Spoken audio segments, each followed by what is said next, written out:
coba balik lagi, telusuri. Kalau Agus ini adalah Anda, atau adik Anda, atau saudara Anda, atau orang tua Anda yang mengalami seperti Agus ini, kira-kira Anda butuh nggak bantuan uluran tangan dari orang?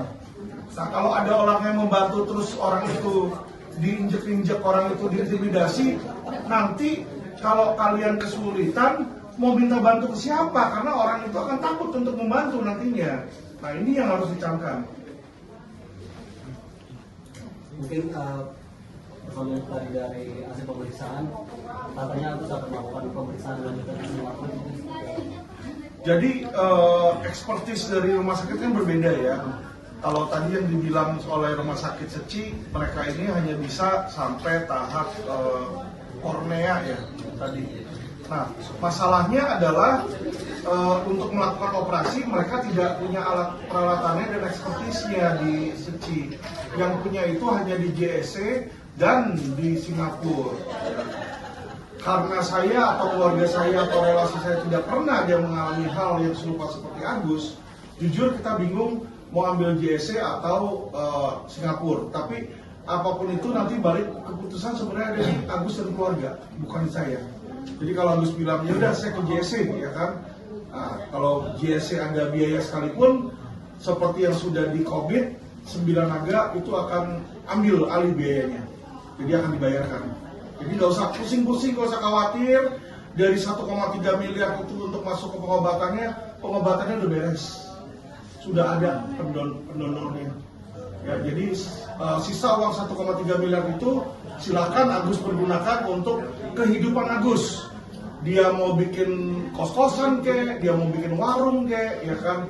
Yang dimana uang itu bisa mencukupi kebutuhan hidup dia, gitu loh. Sehingga kedepannya tidak menyusahkan masyarakat lagi. Itu yang saya inginkan. Bang, sampai 9 naga bisa mau membantu full benar-benar pengobatannya. Awalnya gimana? Ya, jadi 9 naga ini terutama PIK ya, Pak Aguan ini sebenarnya saya ada beberapa kasus sebenarnya awalnya yang bertolak belakang sama mereka. Jadi saya bantuin korban, serang mereka atau berpihak yang berseberangan. Tapi di dalam hal ketika dalam proses hukum kami bertemu dan kami menyesuaikan visi dan beliau bersedia memberikan ganti rugi kepada klien saya gitu ya.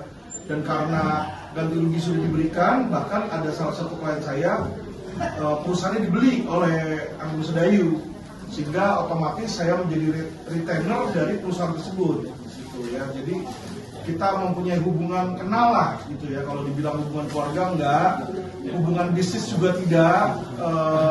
Pak Aguan maupun PIK tidak pernah bayar saya sekalipun untuk menjadi kuasa hukum mereka. Yang ada karena kami kenal, saya melihat bahwa mereka ini punya jiwa sosial membantu. Karena saya dengar antara 9 naga itu antara Aguan dengan Antoni Salim yang punya Indofood sama si Sinarmas ya, Indra Wijaya, itu mereka membentuk yayasan yang namanya Yayasan Bunda Suci ya. Dan Yayasan Bunda Suci itu membantu orang-orang miskin dan orang-orang sakit yang tidak memiliki biaya. Nah, jadi karena saya melihat bahwa Pak Agus ini masuk dalam kriteria tersebut, saya memberanikan diri untuk berbicara dengan mereka. Ya, ketika saya sampaikan, mereka dengan senang hati bilang, oh itu memang tugas yayasan kami. Bukan cuma kamu, Pin, bukan kamu pun, orang lain kalau datang ke kami minta, kalau memang sesuai dengan visi misi kami pasti kami bantu.